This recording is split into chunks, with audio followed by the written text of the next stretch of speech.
Welcome to the wild, gritty world of 1980s exploitation flicks, cinema's raw nerve. These weren't polished Hollywood blockbusters. These were blood-soaked, neon-lit fever dreams that thrilled, shocked, and shaped minds, including one, Quentin Tarantino. In this countdown, we explore 23 unapologetic, rule-breaking movies that left their mark on the master of cinematic mayhem himself. Buckle up, because these flicks don't whisper, they scream. The Exterminator. What do you get when a Vietnam vet goes rogue in a crime-infested New York? Pure, explosive vengeance. The Exterminator isn't subtle, it's a brutal, unapologetic vigilante rampage where flamethrowers serve justice and moral lines are blurred. The film opens with a harrowing POW escape in Vietnam, setting the tone for a protagonist forged in trauma and unleashed in a city gone mad. It's exploitation at its rawest, gritty visuals, street-level despair, and pulse-pounding violence. For Tarantino, the movie's unapologetic use of slow-burn tension and grindhouse gore offered a blueprint for vengeance-driven storytelling. The protagonist doesn't just seek justice, he burns it into the screen. It's that mixture of DIY ethics, moral gray zones, and urban decay that influenced everything from Reservoir Dogs to Kill Bill. You feel the heat, the fury, and the twisted sense of honor. The Exterminator wasn't just a movie, it was a bullet-smeared middle finger to the status quo. Ms. 45. If you fused Taxi Driver with Death Wish and threw in a feminist twist, you'd get Ms. 45. Abel Ferrara's cult classic follows a mute seamstress in New York City who, after suffering 2 horrific assaults in one day, transforms into a silent angel of death. She doesn't speak, but her .45 caliber pistol says everything. The grime, the silence, the seething rage, it's all there. Tarantino was reportedly fascinated by how Ms. 45 uses restraint and fury to build character without dialogue. It's a masterclass in showing rather than telling. The film's noir stylings and nightmarish visuals bleed into Death Proof and Kill Bill, both of which celebrate dangerous, vengeful women. The soundtrack pulses like a slow heartbeat, and every frame radiates emotional trauma turned to raw power. This isn't just revenge, it's evolution through violence. You don't just watch Ms. 45, you feel every ounce of her fury, and so did Tarantino. Vice Squad. This one grips you by the throat and drags you through the sleaze-drenched underbelly of L.A. Vice Squad is a neon-lit nightmare starring Wings Hauser as Ramrod, a pimp so violently unhinged he makes most movie villains look tame. It's a high-octane cat-and-mouse game between him and a reluctant prostitute-turned-police informant. Gritty, fast-paced, and unrelentingly dark, the film doesn't glamorize the streets. It guts them. Tarantino once praised Vice Squad for its sheer intensity and for Hauser's demented performance, which echoes through characters like Stuntman Mike in Death Proof. The movie's frenetic pace, urgent synth score, and sleaze noir visuals made it a blueprint for chaotic urban storytelling. You're not watching a thriller, you're being hunted in it. Vice Squad screams danger, desperation, and adrenaline. Every beat is sharp, every scene designed to unsettle. Tarantino learned from it how to create fear, not through monsters, but through men. Tenebrae. Dario Argento's Tenebrae isn't just a slasher, it's a blood-soaked ballet of style and madness. It's got the hallmarks of Italian giallo, black gloves, straight razors, and suspense wrapped in surrealism. A writer in Rome finds himself stalked by a killer who mimics his violent novels. With jaw-dropping camera work and color-saturated tension, Tenebrae turns murder into art. Tarantino admired Argento's choreographed violence, which you can clearly see echoed in the hyper-stylized bloodletting of Kill Bill. But more than just gore, Tenebrae delivers a twisted narrative about identity, guilt, and performance, Tarantino-level themes all the way. It's elegant chaos, with a soundtrack that hums like an electric buzz in your spine.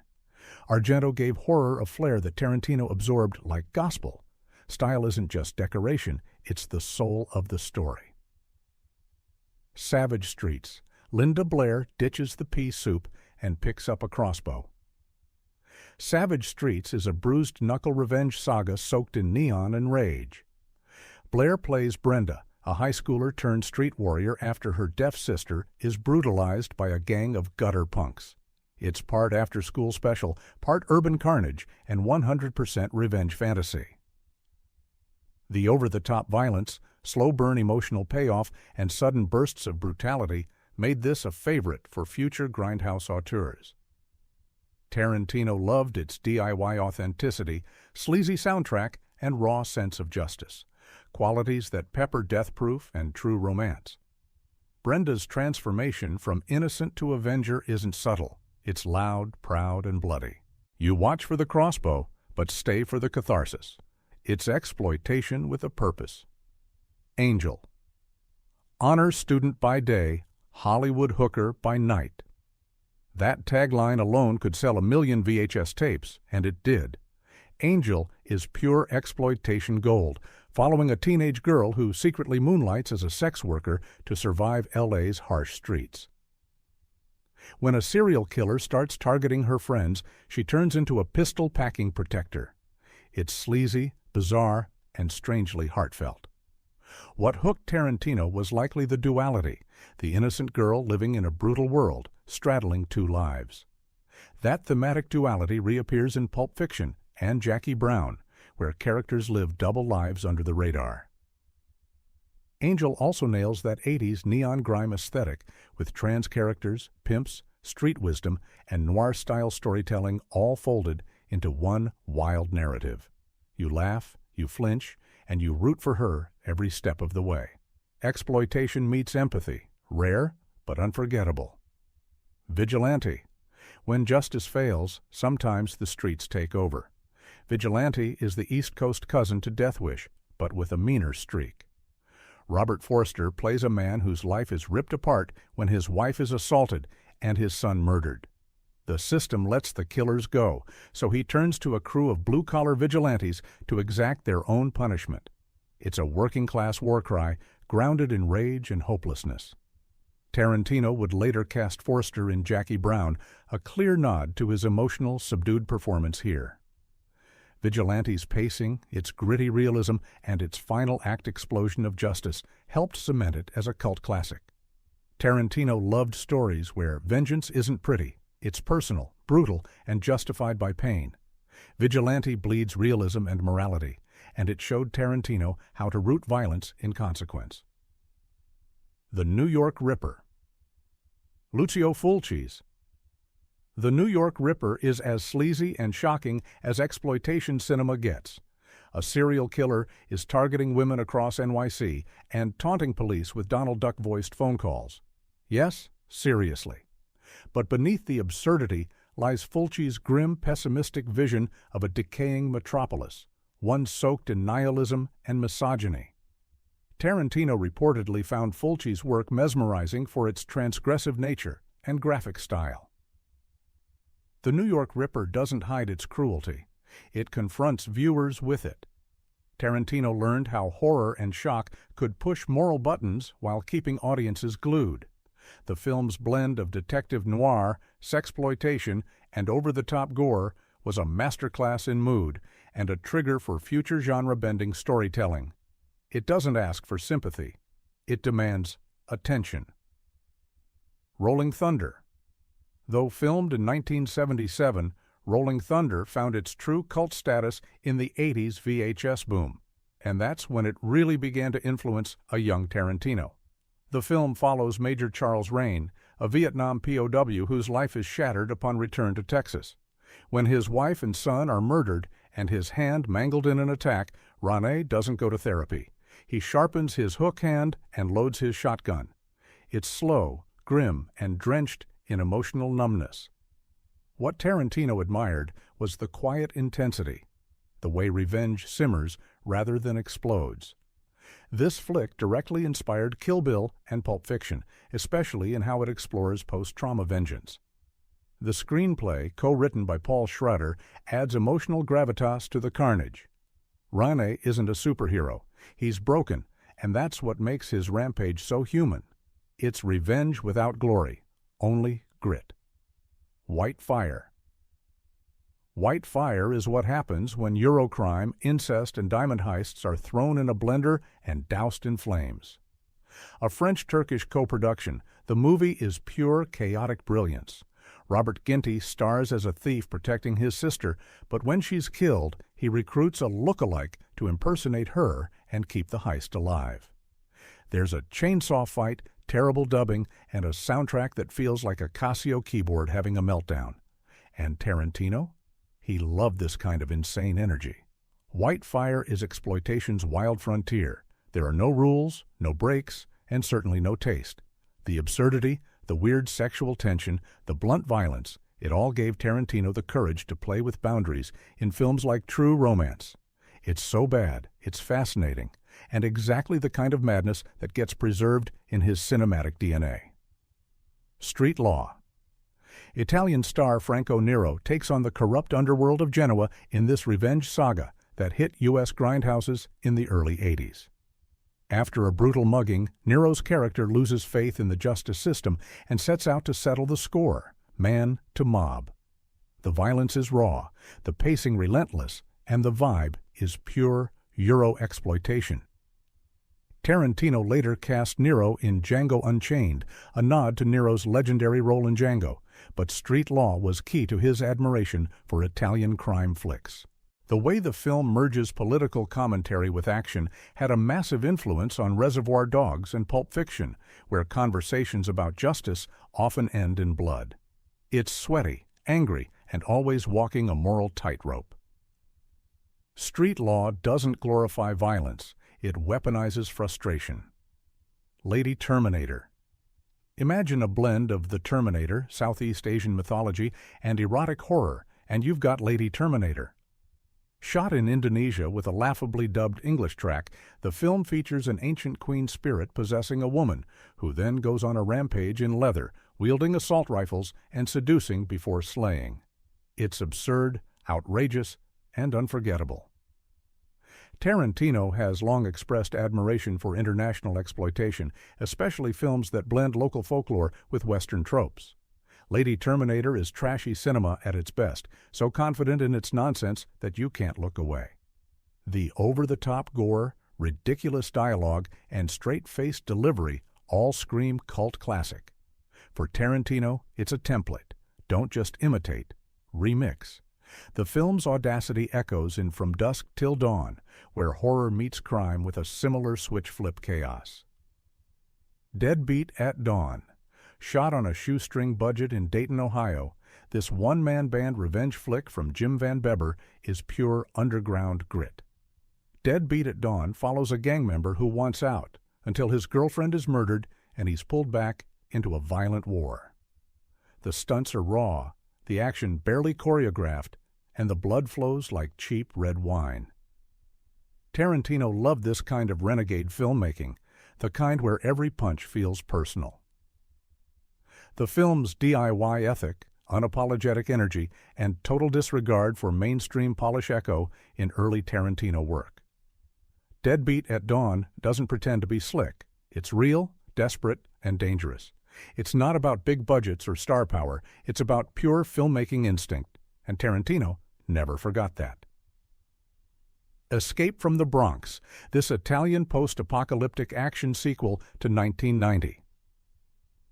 The Bronx Warriors features flamethrowers, mohawks, corporate tyranny, and street rebels. It's Mad Max by way of spaghetti westerns, where mega-corporations try to bulldoze the Bronx and exterminators are sent to clear the humans out. But the streets fight back. Trash, the leather-clad anti-hero, leads the resistance. Tarantino, a fan of Enzo G. Castellari, loved how Escape from the Bronx mashed up genres with no apologies. It's urban decay turned punk opera.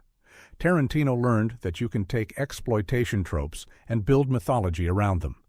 The visuals are filthy, the action is brutal, and every explosion screams rebellion. It's grindhouse with an anarchist heart. The Last Hunter.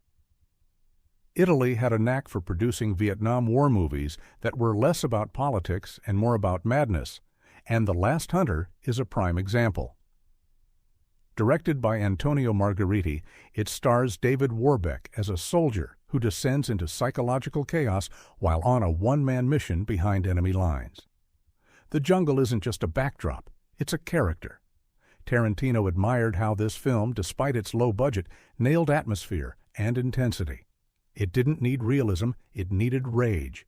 The constant tension, slow unraveling of sanity, and stylized violence clearly influenced Inglourious Basterds and Kill Bill Volume 2. Tarantino respects films that go for broke, and The Last Hunter went into war cinema with a flamethrower and a bad attitude. It's more than a war movie, it's a fever dream with bullets. Siege. Siege is what happens when Assault on Precinct 13 meets Canada's political paranoia. Set in Halifax, the film opens with a group of right-wing extremists attacking a gay bar during a police strike. When a survivor takes refuge in an apartment complex, tenants arm themselves and fight back. It's tense, violent, and rooted in real fear. Tarantino often spotlighted films like this, forgotten, fiercely independent, and way ahead of their time. Siege explores resistance, survival, and reluctant heroism, all themes Tarantino returns to time and again. It's gritty without being gratuitous, and the tension builds like a pressure cooker. For a film with barely any budget, Siege delivers cinematic dynamite. Blood Diner. If you thought horror couldn't get weirder, Blood Diner serves up a buffet of absurdity. Two brothers, brainwashed by their dead uncle's brain in a jar, run a vegetarian diner, while secretly murdering women to resurrect an ancient goddess. Yes, you read that right. It's gore-soaked, neon-splattered lunacy. Tarantino's appreciation for horror-comedy mashups and genre-blending chaos is on full display in this kind of film. Blood Diner doesn't just break rules, it eats them alive. The practical effects are gloriously grotesque, the dialogue is outrageous, and the pacing is turbocharged. Tarantino thrives on movies that dare to mix tones, funny, violent, shocking, and Blood Diner taught him that excess can be an art form. It's not just a cult film, it's a cult ritual. The Stabilizer. This Indonesian action bombshell stars Peter O'Brien as a mullet-rocking, denim-clad vigilante with fists of steel and a revenge complex. The plot? Thin. The action? Insane. He takes down entire drug cartels using motorcycles, explosives, and pure rage. Tarantino has long celebrated global action cinema, and The Stabilizer is the kind of flick that would have been a prized VHS at video archives. It has bad dubbing, ridiculous one-liners, and scenes so bizarre they feel like fever dreams. But at its core, it's about coolness, and that's something Tarantino worships. You can see the DNA of this kind of movie in characters like The Bride or Jules Winfield, larger-than-life personas forged from pulp energy. The Stabilizer doesn't make sense, but it makes you cheer. Miami Connection. What if a martial arts rock band fought cocaine ninjas in Florida? That's Miami Connection, a film so bizarre, so sincere, and so unforgettable that Tarantino couldn't not love it. Originally a box office bomb, it found its second life in the 2000s, thanks to cult fans and midnight screenings. The dialogue is wooden, the acting heartfelt, and the plot driven by brotherhood and justice. Tarantino has praised the unfiltered sincerity of exploitation cinema, and Miami Connection delivers it in spades. It's earnest to a fault, but that's its magic. It taught Tarantino that passion can outshine polish, and authenticity trumps perfection. Whether you're laughing or cheering, Miami Connection never lets you go. Combat Shock. Shot on a budget of pennies in Staten Island, Combat Shock is a harrowing, nihilistic descent into post-Vietnam trauma. A former soldier struggles to survive in a rotting urban landscape, haunted by war, poverty, and the slow death of the American dream. This isn't action, it's agony. And that's why Tarantino admired it. Combat Shock doesn't flinch. It confronts you. The use of grainy film, bleak realism, and slow psychological breakdown echoes in Reservoir Dogs and Jackie Brown. It's not about spectacle, it's about damage. Tarantino took note. If you want to shock an audience, sometimes the scariest thing isn't blood, it's despair. Alleycat. This street-level vigilante flick stars Karen Manny as a martial artist who takes down rapists and gang members with lethal precision. Alleycat mixes female empowerment with urban warfare, and it does so with raw, grindhouse energy. The budget may be low, but the punches land hard. Tarantino has a deep respect for tough female leads who fight without superpowers, just rage and fists. In Death Proof, Kill Bill, and even Jackie Brown, you feel echoes of Alleycat. The film doesn't try to make her likable, it makes her dangerous. And that was revolutionary. Monty's performance proves you don't need a cape to be a hero, just brass knuckles and a reason. Revenge of the Ninja. Shokosugi unleashed an entire ninja craze in the 80s, and Revenge of the Ninja was its blood-soaked flagship. It's got rooftop fights, shuriken mayhem, and a hero out for vengeance after his family is massacred. Tarantino adored how the film mixed Eastern martial arts mystique with Western-style action. It wasn't about accuracy, it was about spectacle. Every fight feels like a comic book explosion, and Kosugi's presence radiates stoic fury. For Tarantino, it was a lesson in action choreography. Pace, pause, explode.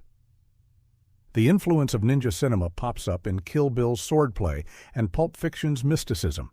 Revenge of the Ninja made violence poetic, and Tarantino took notes. Thriller, A Cruel Picture. This Swedish shocker blends art house stillness with grindhouse brutality. It follows a mute girl forced into prostitution, who then trains as an assassin to destroy those who broke her. Tarantino cited it directly as an influence on Kill Bill, especially the eye patch and vengeance themes. The film is slow, almost meditative, but when violence hits, it's operatic. Slow-motion gunfights, zoom-heavy camera work, and a pounding score turn revenge into a ritual. It doesn't exploit its lead. It gives her power. Tarantino revered how Thriller made trauma both the wound and the weapon. It's not just a film. It's a war cry. These 23 flicks didn't follow Hollywood rules. They rewrote them in blood and neon. Quentin Tarantino didn't just watch them. He absorbed them. These weren't polished stories. They were raw, rebellious blueprints. If you loved this deep dive, hit like, subscribe, and keep digging into the dark corners of cinema history with us.